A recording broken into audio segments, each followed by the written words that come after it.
ইসলামের school of thoughts আছে এবং ভয়ঙ্কর ব্যাপার এখন।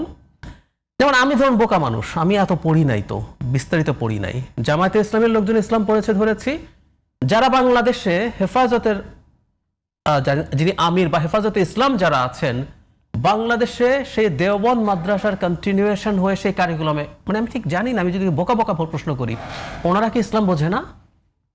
ওনারা কোরআন এবং সিহা সিত্তা কি পড়ে নাই? বা আরো ভারতের স্বাধীনতার ক্ষেত্রে সবচেয়ে বেশি বিরাট অবদান আছে, মানে ওনাকে পড়েন নাই? আবার ভারতের পক্ষে থাকার জন্য জামাতে ইসলাম বা পরবর্তীতে পাকিস্তানে থাকার পক্ষে থাকার জন্য তারা কিন্তু উল্টো দিকে ছিলেন। তারা স্বাধীনতা চান না, তারা ভারত চেয়েছেন একসাথে, পাকিস্তান চান না। সেটা অন্য আলোচনা। আমি যদি একটা সাধারণ নাগরিক হিসেবে প্রশ্ন করি, এই যে বাংলাদেশে ইসলাম নিয়ে গবেষণা পড়াশোনার বিরাট একটা গুরুত্বপূর্ণ অংশ হয় কওমি মাদ্রাসায়। এই যে আমাদের হাটহাজারীর যে দারুল উলুম মমিনুল ইসলাম, এইখান থেকে বের হয়ে মাইনুল ইসলাম, তো এরা কি বোঝেন না কোরআনের টেক্সট? এখন ধরুন এক সময় ঠিকঠাক মতো আসে নাই, হতে পারে, এটা আমি মানি। এরপর কি এখন ওনাদের কাছে টেক্সট অপরিবর্তিত না? কোরআন না, এরপর হাদিস বা অনেক কিছুর ক্ষেত্রে অনেক রকম প্রশ্ন আছে, মানে হাদিস পুরো সংকলিত হওয়ার আগে অনেকে চলে এসছে। কিন্তু আমাদের এই যে কওমি যারা আছেন তাদের হাতে সেই টেক্সট, এবং ওনারা অরিজিনাল আরবিতে পড়েছেন, তারা আরবিতে কিতাব, ফার্সিতে কিতাব পড়েছেন, তো ওনারা কি ইসলামটা বোঝেন নাই? আমার এই প্রশ্ন।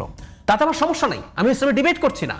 আমি সিম্পলি একটা কথা বলছি, জামায়াত কি করবে এটা স্পষ্ট করতে হবে। এই যে ভাই যেটা বললেন ধাপে ধাপে করবে, তো জামাত বলুক ধাপে ধাপে করবো। উদাহরণ দিই, আমরা ধরে নিই জামাত এবার ক্ষমতায় আসবে। এবার ক্ষমতায় আসার পর আপনি কি কি করবেন? যেমন আমাদের এক দেশে বলা হয় যে দলগুলো পপুলার আইডিয়ার জন্য বলে আমরা ইসলামের বিরুদ্ধে কোনো কিছু করবো না, এগুলো ভুল। ধরুন এই অর্থনৈতিক ব্যবস্থা যে ধরনের সুদী ব্যবস্থায় আছে, এটা হারাম ইসলামে, প্লেন এন্ড সিম্পল। এখন ইসলাম নাম নিয়ে কিছুটা জনগণের ইমোশনকে সুরসুরি দেওয়ার জন্য টার্কির প্রেসিডেন্ট এরদোগান সুদের হার কমাবো, ওনার যুক্তি কি এটা হারাম, উনি কমাচ্ছিলেন ইলেকশনের আগে, যদিও কমাতে কমাতে ওখানে ইনফ্লেশন এমন পর্যায়ে গেছে শেষ পর্যন্ত ইলেকশনের পর উনি আবার ওটা বাড়িয়ে দিয়েছেন। তো এখন এটা কি থাকবে? আপনি এই যে মদের কথা আসলো, বাংলাদেশে তো মদের লাইসেন্স আছে, মানুষ মদ খায়। আপনি এগুলো বলবেন তো যে আমি এবার যদি আসি এই হবে। এরদোয়ান ট্যাক্স বাড়িয়েছে মদের, মানে ইসলাম কি ট্যাক্স বাড়িয়ে মদ খাওয়া সমর্থন করে? আমি জানি না। তো যেটা বলছিলাম, আপনি কি কি করবেন এটা মানুষকে ক্লিয়ার করতে হবে। এগুলো আলোচনা চলছে। আমার কাছে মনে হচ্ছে যে এইবার যে নির্বাচনটা সামনে আসতেছে, এই নির্বাচনে মানে বাংলাদেশে খুব মানে হিন্দু মুসলিম ভোট সম্ভাবনা নাই। বাংলাদেশে এইবার ইসলাম এবং ইসলামের পক্ষে বিপক্ষে ভোটের খুব সম্ভাবনা আছে। আমি খেয়াল করছি ইদানিং যেটা সমস্যাটা কোন জায়গায় দাঁড়াচ্ছে এখন। ধরুন আমি একজন অ্যাক্টিভিস্ট, আমার একটা পলিটিক্যাল ইডিওলজি আছে, কিন্তু এটা ঘোষিত। সেটা হচ্ছে আমি একজন মধ্যপন্থী লিবারেল ডেমোক্রেট মানুষ। বাংলাদেশে না, শুধু পৃথিবীর যে কোনোখানে যে কোনো নামে আইডেন্টিটি পলিটিক্স আমি পছন্দ করি না। এটা ডিফারেন্ট ডিবেট, আমি করি না। আমি ভারতের মোদী সরকারের এতই সমালোচনা করেছি, আমার একটা ইউটিউব চ্যানেল আছে, এটা অফিসিয়ালি ভারতে নিষিদ্ধ। আমাকে মেইল পাঠিয়েছে ইউটিউব যে ভারত